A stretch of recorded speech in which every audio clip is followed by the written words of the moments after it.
But let me remind you, your learning does not stop here.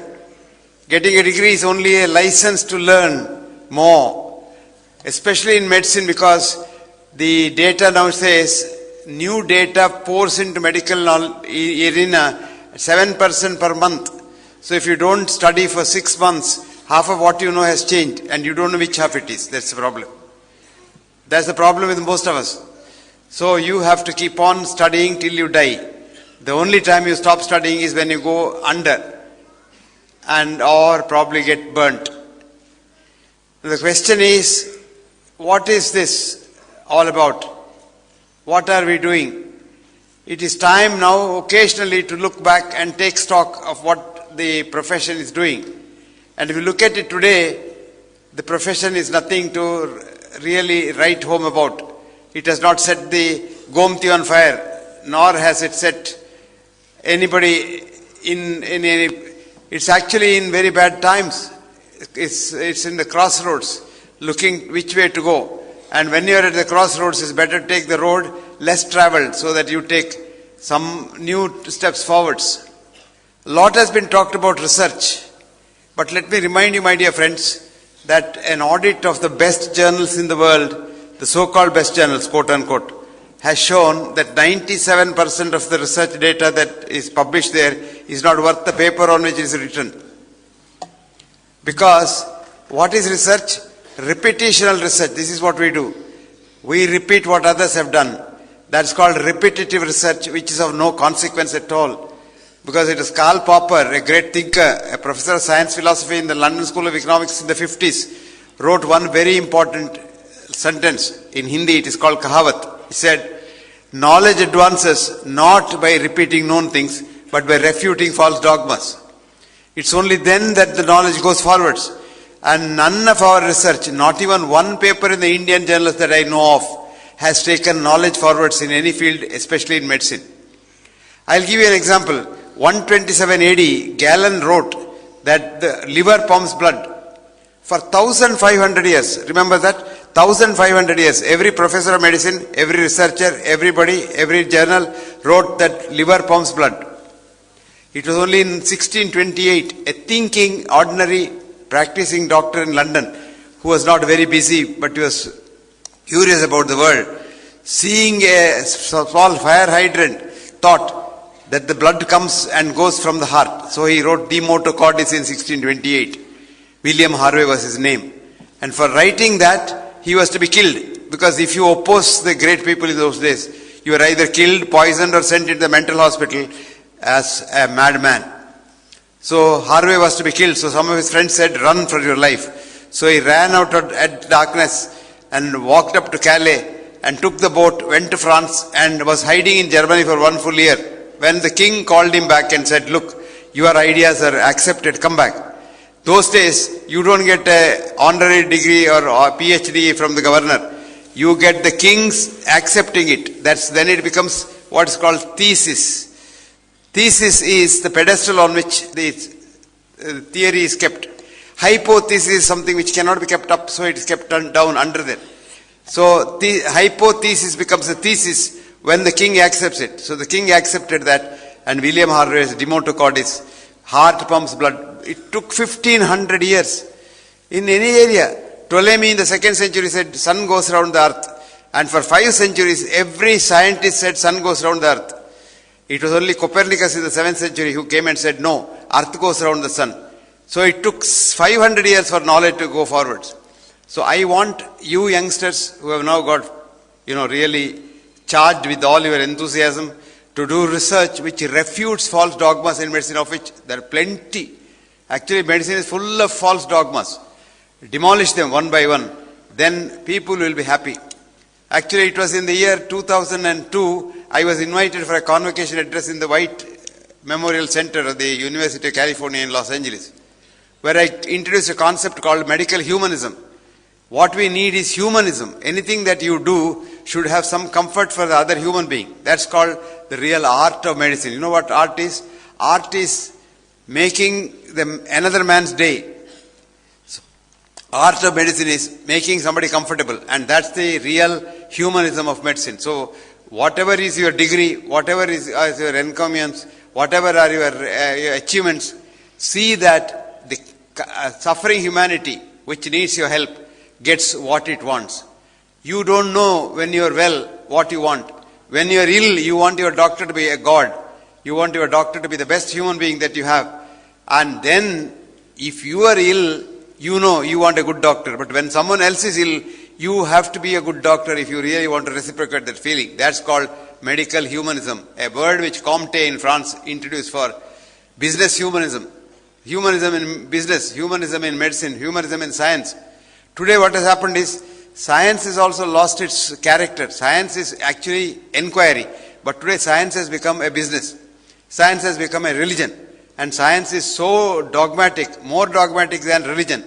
And today science has got so many myths which have to be demolished. Now let me say what research you have to do. Find out you have a problem. Every day you have a problem on the bedside. If you have a problem on the bedside, try to go as far away from the bed as you can to get an answer.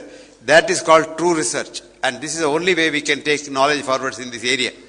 One of the biggest stumbling blocks in medicine is dominance of one system over all other systems in treatment. That's the Western medical system. And why the Western medical system is believed to be the best? Because we were brought up in that education school.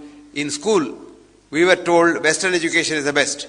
We were told, and nobody talks about Indian education. It's only now, with Narendra Modi becoming the Prime Minister of the country, some people have started thinking about Indian education. Formerly, if you talk about Indian education, they say you are either a villager or you are uneducated.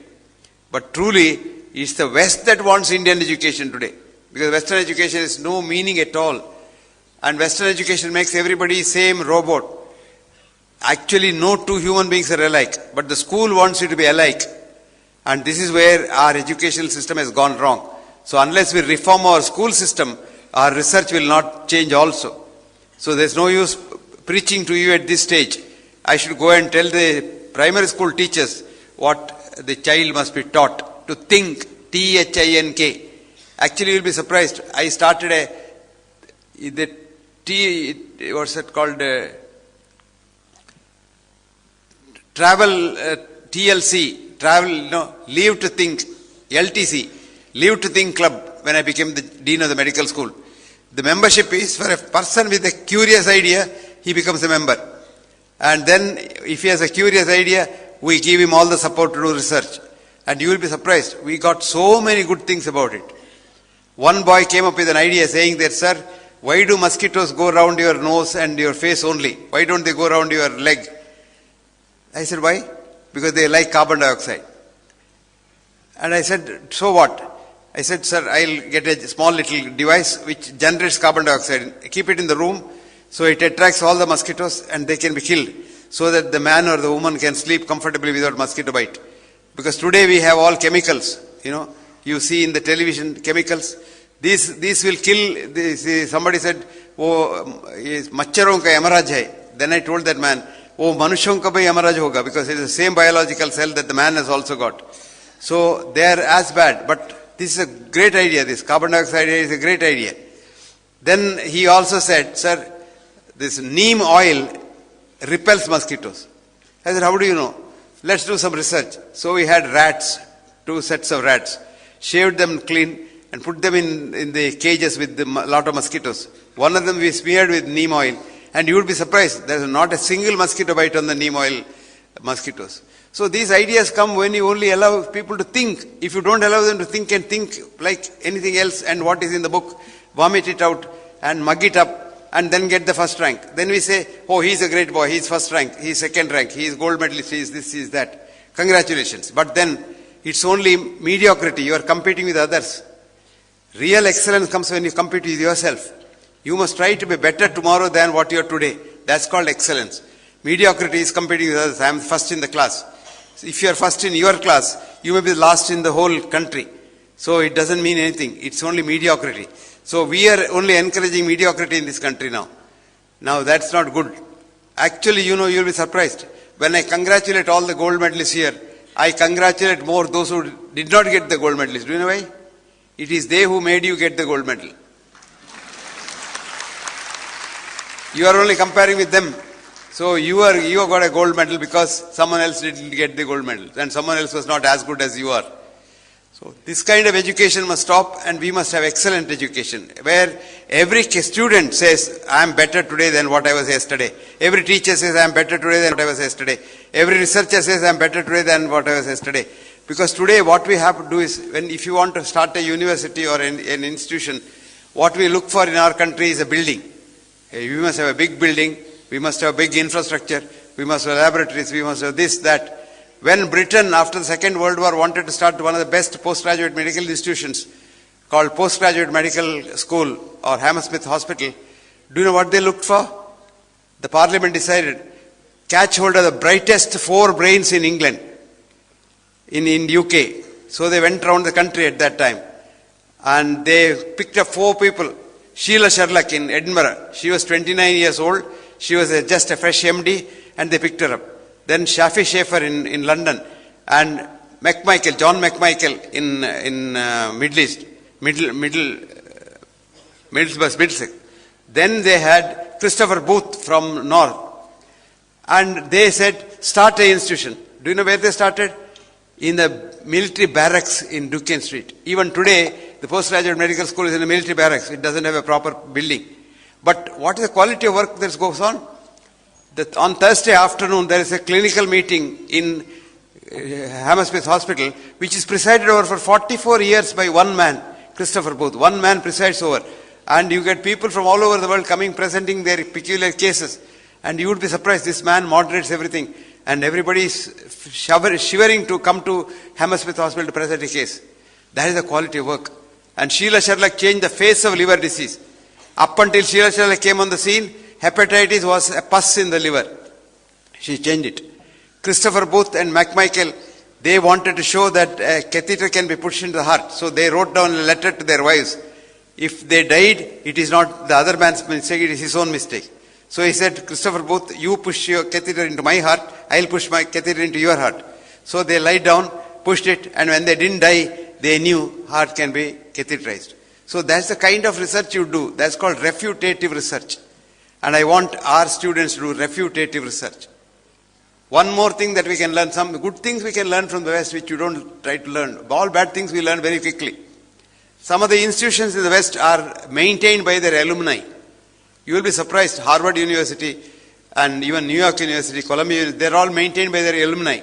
Now you will all become very big people, you'll become very big doctor, you'll become very big businessman, you'll probably have a corporate hospital and loot the world. But share a part of their booty with the King George's Medical College. I am also an alumnus of King George's Medical College. I am very proud of myself. I don't know if you have a very strong alumni association. And a few years ago I got a letter saying that we have an association, come and join. So I said, okay, I came. And then it fizzled out. It's like soda water enthusiasm. When you press the cork and the ball goes down, it comes out like that. And then settles down, like the beer that settles down. That should not be the thing. I want a very strong alumni association in KGMC, which will maintain and probably partly share the expenses of the university as well as its development and research. One more thing. Ladies and gentlemen, congratulations for where you are today. But remember, you will be an ambassador of King George's Medical College all over the world for the rest of your life.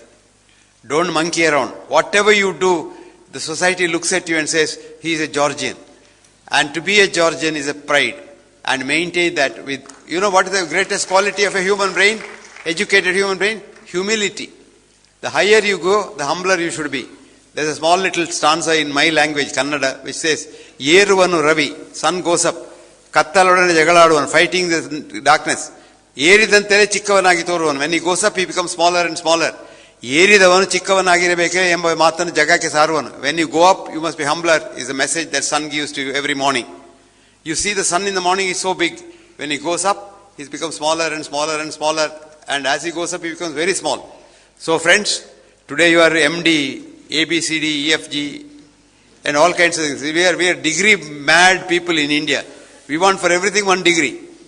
1 degree for after. See, if you go to London, England, there's no degree if you want to specialize. You must be a specialist register, for which you have to have training. It's only training that gives you. Today he has nothing. You get your MBBS by mugging the book, and then sit again in the library to get the entrance test mugging. You hardly see the patients, you hardly don't want to get any experience. Then you get another degree, you get MD, then you again mug up and get a DM, and then you call yourself a specialist and immediately become a specialist without a day's experience. Remember, it's not knowledge that matters, it is wisdom that matters. Wisdom requires lot of experience, lot of thinking, lot of anubhuti. You know anubhuti? Making mistakes and learning from it. Anubhava is what you do. A lot of people say, I have got 40 years of anubhava as a teacher. You must be the same as that you were 40 years ago that you are today also. But I have got 40 years. Anubhuti means I have suffered and learned from my mistakes and become a better man every day. I want you to have anubhuti before you call yourself a specialist. Don't call yourself a specialist tomorrow because you got a degree. This is only in India that we see the day you get a degree you become a specialist. In the West you got to have training, experience. It's the experience